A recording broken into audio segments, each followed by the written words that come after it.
নমস্কার, কেমন আছেন সবাই? সবাইকে নতুন একটা ভিডিওতে স্বাগতম জানাচ্ছি।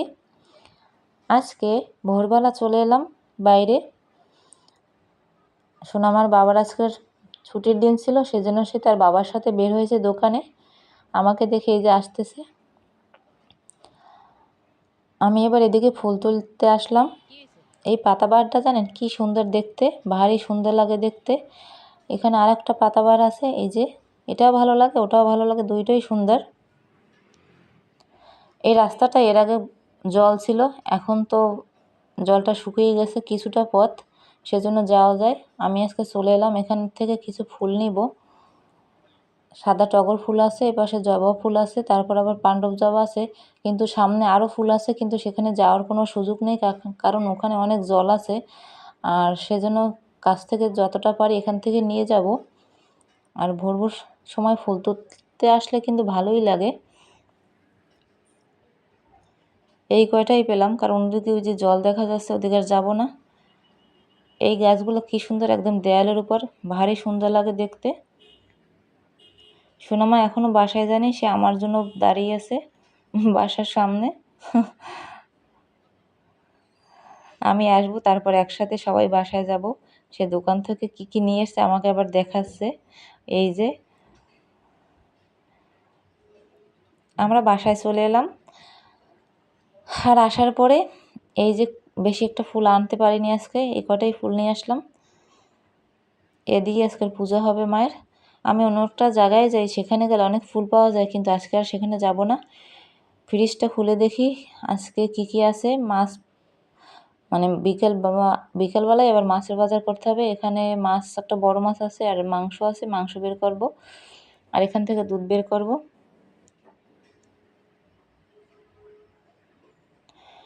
এখনকার সকালবেলা যে বাজারটা হয়েছে সেটাই এখানে রাখলাম। পুঁই শাক, তারপর কলমি শাক, বাসমতি চাল, ডাল, আলু, ডিম, আমরা, তারপরে এই যে পেয়ারা আছে, এগুলোকে এখন গুছিয়ে সবগুলো রেখে দেব। শাক কটা এত ভালো ছিল দেখতে, খুবই সুন্দর, খেতেও খুব ভালো লাগবে, একদম তাজা শাক। নিচে ভ্যানে এরকম নিয়ে এসে ওখান থেকেই রাখা হয়। আজকে দুপুরে বিরিয়ানি খাবো, আর সকালের খাবারটা এখন পর্যন্ত হয়নি। সবার জন্য ডিম ভাজি করলাম, এদিকে ডাল ভর্তা করার জন্য পেঁয়াজ আর আছে শুকনো মরিচ ভেজে নিলাম। করলা আলু আছে সাথে, সকালবেলা তিতা খেতে ভালোই লাগে। মাংসটা দেখি সেরে গেছে। মাংসটাকে সব কিছু মাখার পরে মশলা দিয়ে একটু হালকা উপরে দুধ দিয়ে দেব। আর মশলাটা দেওয়া হয়ে গেছে। আজকে কিন্তু সোনামার বাবা আমার সাথে সাহায্য করতেছে।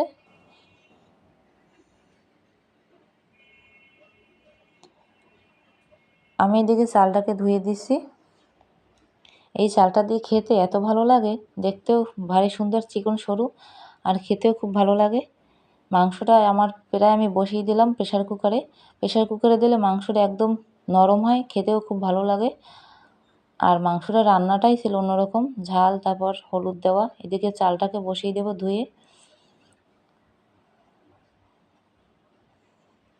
চালটা প্রায় হয়ে আসছে, আর মাংসটা প্রায় হয়ে গেছে। খালি খাওয়া যায়, মাংসটা এত ভালো হয়েছে।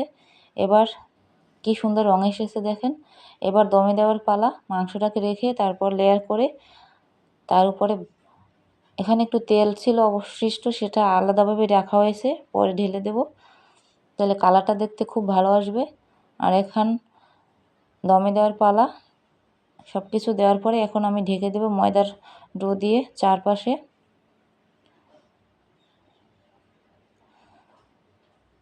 সুন্দরভাবে একদম দেওয়া হয়ে গেছে, কিছু সময় রাখলেই হয়ে যাবে। আমার হয়ে গেছে, আমি নিয়ে আসলাম। দেখি ভিতরটা কীরকম হয়েছে, এখনও অনেক গরম। ময়দাটা একদম শক্ত হয়ে গেছে তাপে। সোনামা সে তো পাশে আছে, আর খোলার পরে কি সুন্দর একটা গন্ধ বেরিয়েছে, গন্ধটা ভারী সুন্দর। আর দেখি কীরকম হয়েছে, না একদম সুন্দর হয়েছে দেখতে, দেখতে যেরকম সুন্দর হয়েছে, আর নরম সবটা মিলেই খুবই ভালো হয়েছে। আর স্বাদটাও ভালো ছিল। এই যে কি সুন্দর ঝরঝরে হয়েছে।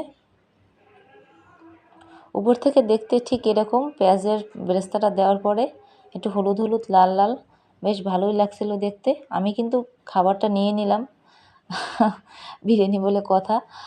আর যেহেতু বাইরে বৃষ্টি হচ্ছে ভালোই লাগবে। একটু আগে বৃষ্টি নামলো, সকালবেলা রোদ ছিল, তো এখন বৃষ্টির মধ্যে বিরিয়ানি খেতে ভারী ভালো লাগে।